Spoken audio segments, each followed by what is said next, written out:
Bye-bye. So, how comes they can do it in India and it not be called racist?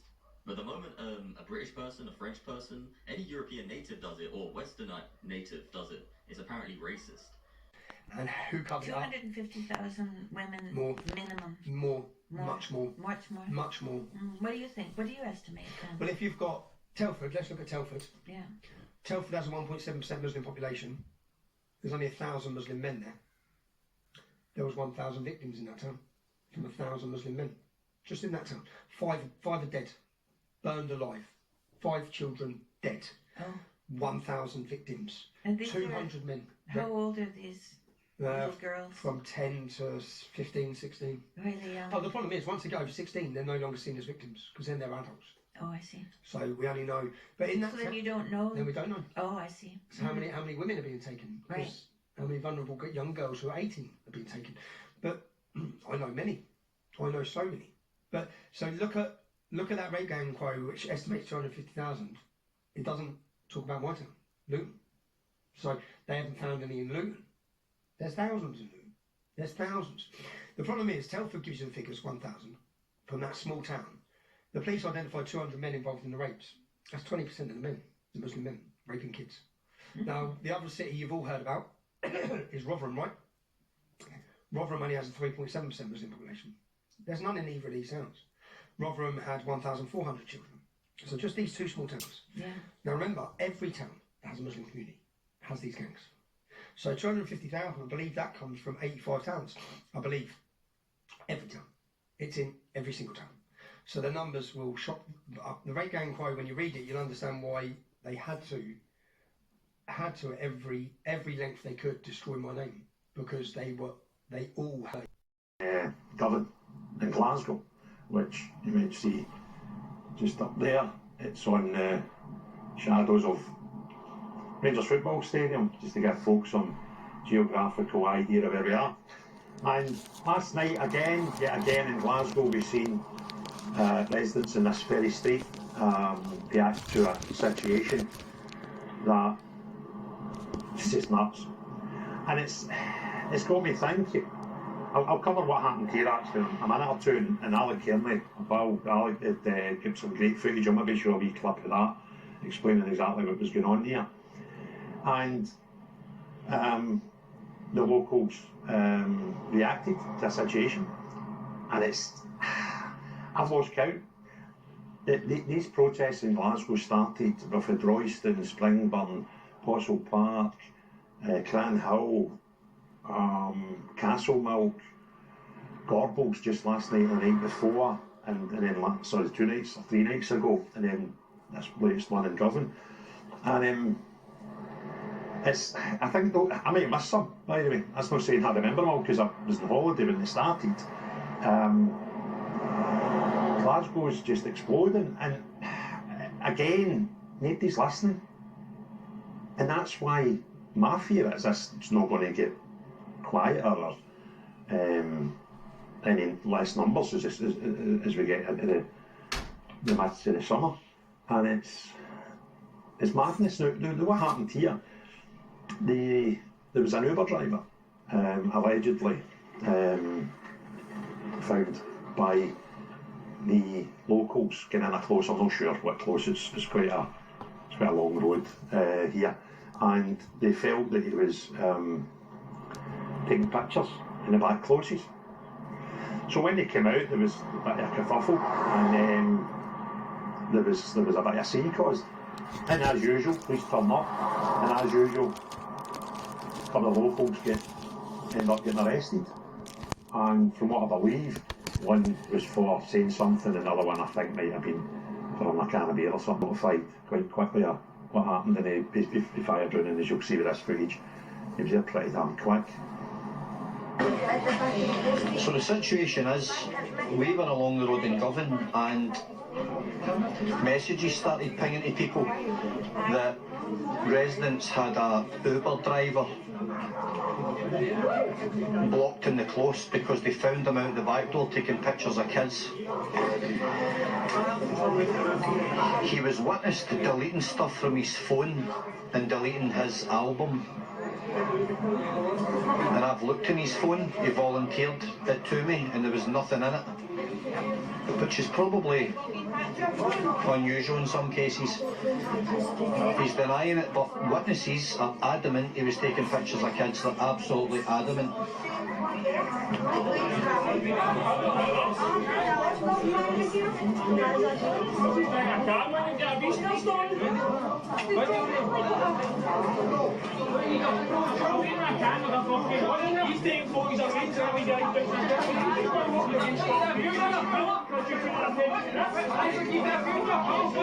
So there's more police around the young guy that is apparently the can of beer in his hand.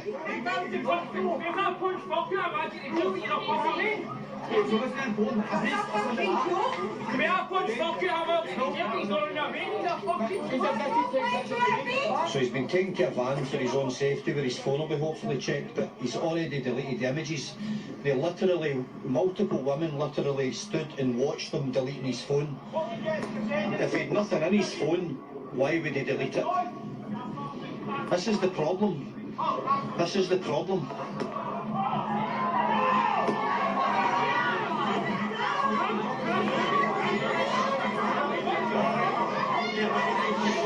This is not the response. This is not the reaction, people. Guys, this isn't the response. This isn't the response. Guys, got to give us a minute, please. Got to listen here. I know.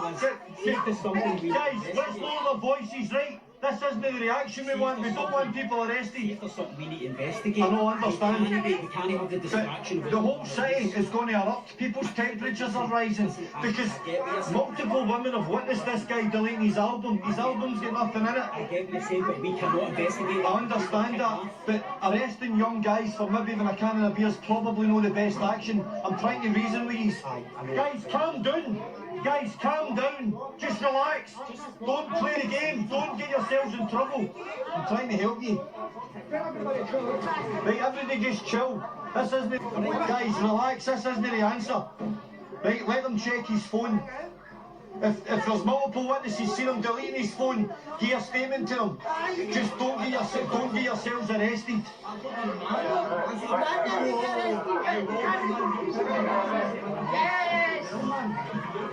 You have no knowledge of that. Right, okay, what about you? Fuck off. Fuck off. What don't you think it's wrong that radical left killed? You just said fuck off. You just said fuck off. Fuck off. You've got nothing else you want to say? Fuck off.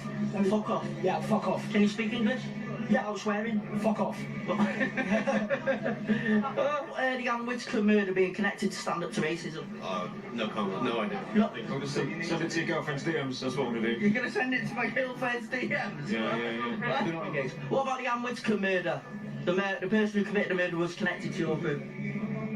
I have no comment. You have no So knowledge. yeah, you get the point, right? These lefties, they don't know how to actually have a conversation. They don't even know most of the ideology that they're promoting. They just jump on the bandwagon, go against everything that's logical, and then call all of the logical people racist, bigot, Islamophobes, when really, those are the people who actually care about the nation, who care about the Western world, and care about the future safety of their family. Like, it's not very, very hard to understand.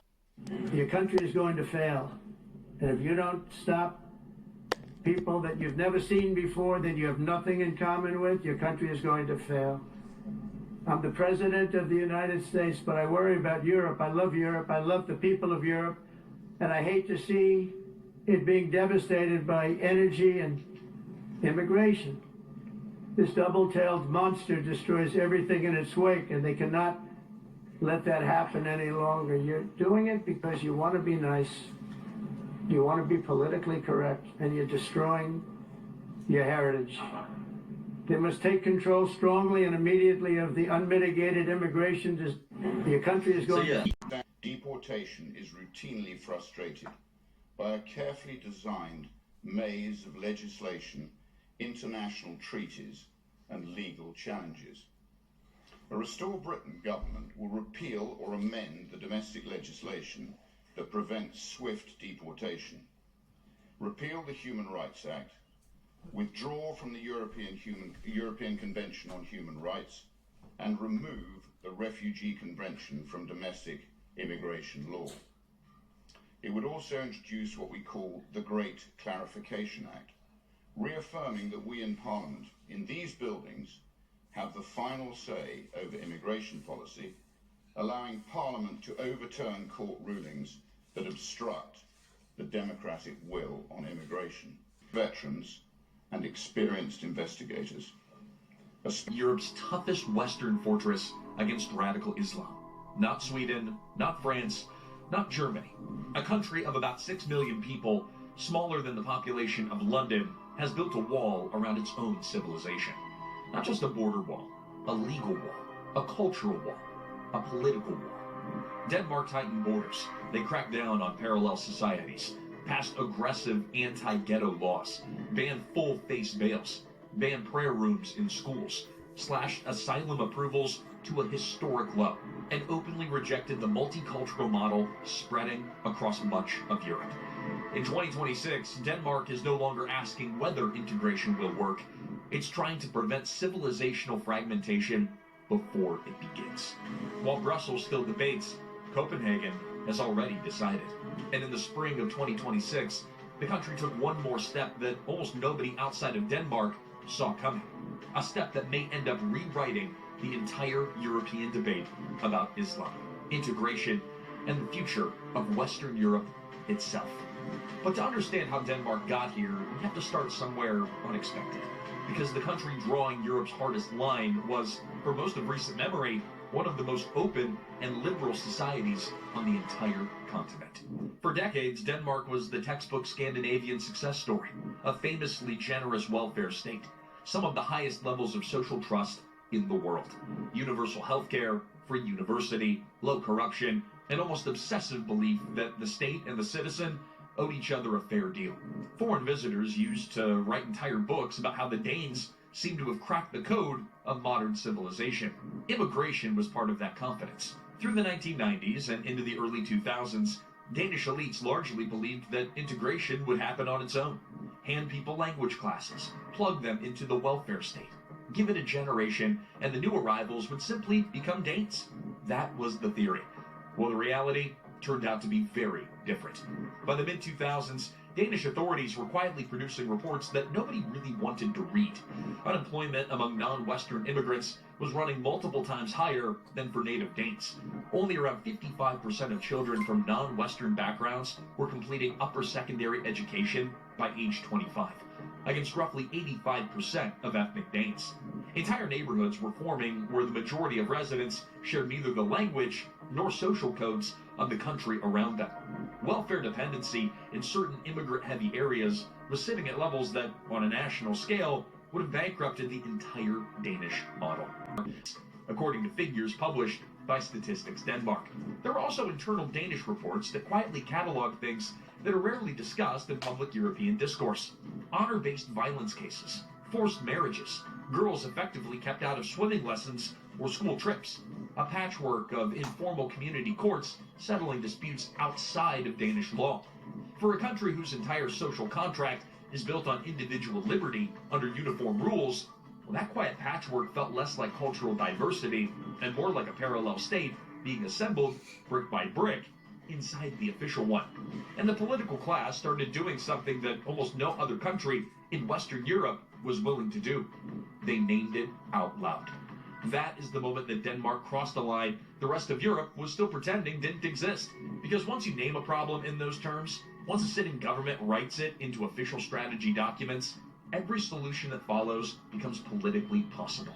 And what followed in Denmark went further than almost anyone, even inside the country, expected. In 2018, the Danish government rolled out a document called One Denmark Without Parallel Societies. It's not a white paper, it was a war plan. It introduced an official list of neighborhoods ranked by criteria, including unemployment, criminal convictions, education levels, average income, and a threshold that most other European governments wouldn't have dared write down in law: the percentage of residents from non-Western backgrounds.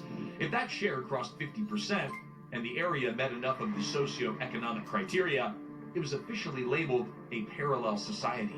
If it stayed that way for 5 years, it became something even harsher, a so-called transformation area. The list itself was not new. Denmark had been publishing an official ghetto list since 2010, originally cataloging 29 high immigrant areas as targets for intervention. What changed in 2018 was the response.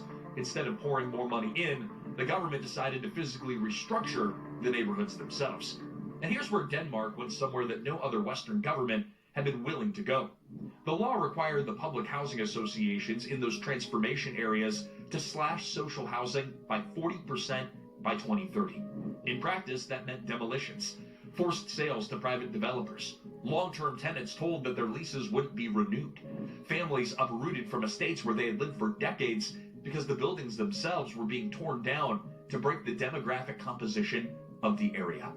Inside the same package of reforms came a battery of smaller but equally pointed rules. Daycare was made effectively mandatory for children from designated areas, so the state could intervene in language and cultural exposure from day one. Crime penalties were doubled inside the listed zones, meaning a theft on one side of a Copenhagen street could carry twice the punishment as the exact same theft on the other side. Welfare payments were tightened. Citizenship requirements were stiffened. Since 2002, Denmark has run a citizenship test with a roughly 30% failure rate. And since 2016, new citizens have been required to sign a so-called values contract committing them to Danish norms before being granted a passport. The government did not use vague bureaucratic language to justify it. Danish ministers openly said that parallel societies were a threat to Denmark itself. Not a challenge to be managed, but a threat to be eliminated. The most famous battleground became Mjolnirparken, a 1980s housing estate in the Nørrebro district of Copenhagen. It's often described in international travel media as one of the coolest neighborhoods in the world for its food and street culture. To the Danish state, it was a parallel society. Long-term residents, many of them naturalized Danish citizens, running businesses and raising children in the area for 30 years, suddenly found themselves labeled by official statistics as part of a problem that the country was actively trying to dismantle. Some were told to leave.